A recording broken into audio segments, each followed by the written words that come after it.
రాహుల్ ట్రిబ్యునల్ని ఎందుకు వేయాలంటే try to understand bus. నువ్వు అడిగిన క్వశ్చన్ నాకు అర్థమైంది, నేను చెప్పని లెట్ మీ కంప్లీట్. ఈ ఏషాలు అన్నీ చూసి కేసీఆర్ పోయి కోర్టులో కేసు వేసిండు, అవునా? ఆ కేసు ఉపసంహరించుకుంటే తప్ప మీతో మాట్లాడలేదని కేంద్ర ప్రభుత్వం అనేది. 8 ఏళ్ళ తర్వాత ఆయన నిద్రలేసిపోయి ఆ కేసు వాపసు తెచ్చాడు. వాపసు తెచ్చినాక వాళ్ళు ఏమంటారు అంటే పంచాయతీ అంతా ఆంధ్రప్రదేశ్ తెలంగాణకే పెడతాం, మిగతా అందరికీ పెట్టమాట. మేమేమంటున్నాం అంటే మొదటి నుంచి మహారాష్ట్ర, కర్ణాటక, తెలంగాణ, ఆంధ్రప్రదేశ్ నలుగురిని కలిపి నలుగురి కేటాయింపుల మీద చర్చ చేస్తే అప్పుడు సంపూర్ణంగా చర్చ జరుగుతుంది, సంపూర్ణంగా నీటి కేటాయింపులు జరుగుతాయి. ఇప్పుడు నువ్వు చెప్పే పరివాహక ప్రాంతాన్ని బట్టి నీటి కేటాయింపులు ఉన్నాయి కదా, దాని ప్రకారం అంతా చర్చ జరగాలి, కాంప్రహెన్సివ్ డిస్కషన్ జరగాలి, కాంప్రహెన్సివ్గా దీని మీద పోస్ట్ మార్టం చేసి కేటాయింపులు జరపాలనేది మా ఆలోచన. ఇప్పుడు కేంద్రం ఏం చేస్తుంది అనేది దాన్ని బట్టి నిర్ణయం జరుగుద్ది. ఏం ప్రభాకర్,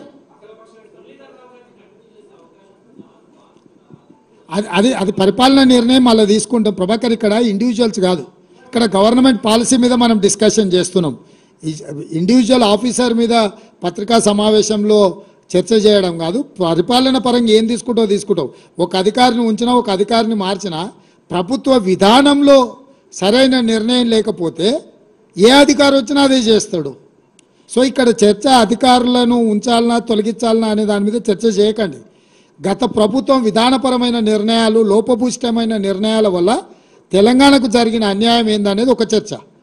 ఆ లోపభూయిష్టమైన నిర్ణయాలను ఇప్పుడు సవరించుకొని సరైన దిశగా ముందుకెళ్లడం అనేది రెండో చర్చ.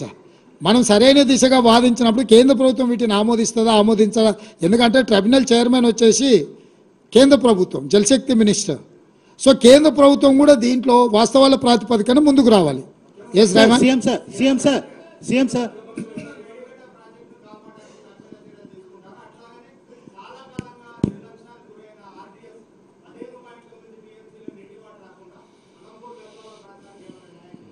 ఇప్పుడు అక్కడ ప్రాజెక్టుల నిర్మాణము వాటి మీద మా సంపత్ కుమార్ చేసిన దీక్షలు మీకు అన్నీ తెలుసు కదా. మనం ఇప్పుడు సమీక్షలు చేస్తున్నాం ప్రాజెక్ట్ వైజ్. అండ్ ఏవైతే నదీ జలాలు ఉన్నాయో నదీ జలాల వారిగా ప్రాజెక్టుల వారిగా సమీక్షలు చేసుకొని అత్యవసరం ఏమున్నాయి, అందుకే ABC 3 కేటగిరీల కింద ఆన్గోయింగ్ ప్రాజెక్టులను డివిజన్ చేస్తున్నాం. ఏ కేటగిరీ కింద ఈ 6 నెలలు కష్టపడితే పూర్తయి ఆయకట్టు వచ్చే వాటిని ప్రాధాన్యత క్రమంలో పెట్టుకొని వార్ ఫుట్లో కంప్లీట్ చేయడానికి నిధులు కూడా గ్రీన్ ఛానల్లో కాంట్రాక్టర్లకు పేమెంట్లు ఇస్తే తప్ప వాళ్ళు పనిచేయరు. సో ఏ కేటగిరీని ఒక రకంగా, బి కేటగిరీని ఎంత పీరియడ్లో మనం కంప్లీట్ చేస్తాం, ఎన్ని నిధులు అవసరం అనేది బి కేటగిరీ కింద. కొన్ని అక్కర్లేని టెండర్లు కమిషన్ల కోసం కేసీఆర్ పిలిచాడు. అవి ఇప్పుడు పిలిచినా 2 ఏళ్ళ తర్వాత పిలిచినా వచ్చే నష్టము లేదు లాభము లేదు. కాబట్టి సి కేటగిరీ ఉన్న వాటిని కొంతకాలం వాయిదా వేసుకుంటే ఎట్లుంటుంది అనేది ABC కేటగిరీ కింద ప్రాజెక్టులను డివిజన్ చేసి వాటి ప్రకారము మేము అంటే ఒక వర్కింగ్ ప్లాన్ తీసుకొని ముందుకు వెళ్ళాలనుకున్నాం. తొందరలోనే వాటన్నిటిని కూడా మీకు చెప్తాం. సార్ ఆంధ్రప్రదేశ్, తెలంగాణ లేకపోతే కేంద్రం అని కాదు, చట్టపరంగా ఎక్కడెక్కడ చేయాలనో అక్కడక్కడ ప్లాట్ఫామ్లలో తప్పకుండా పోరాటం చేస్తాం.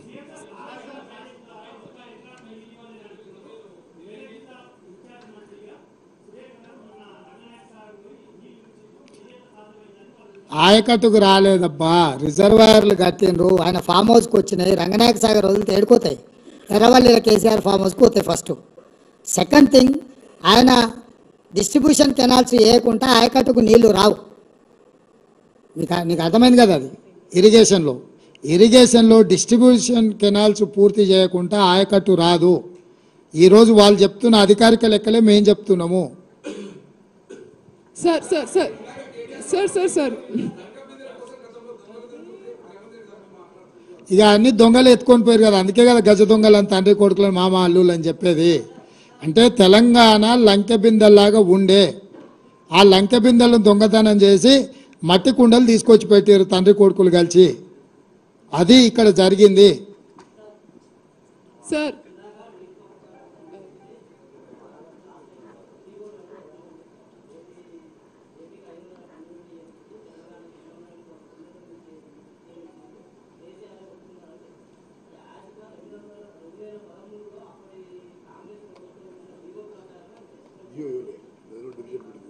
ఎవరిదా వాదన?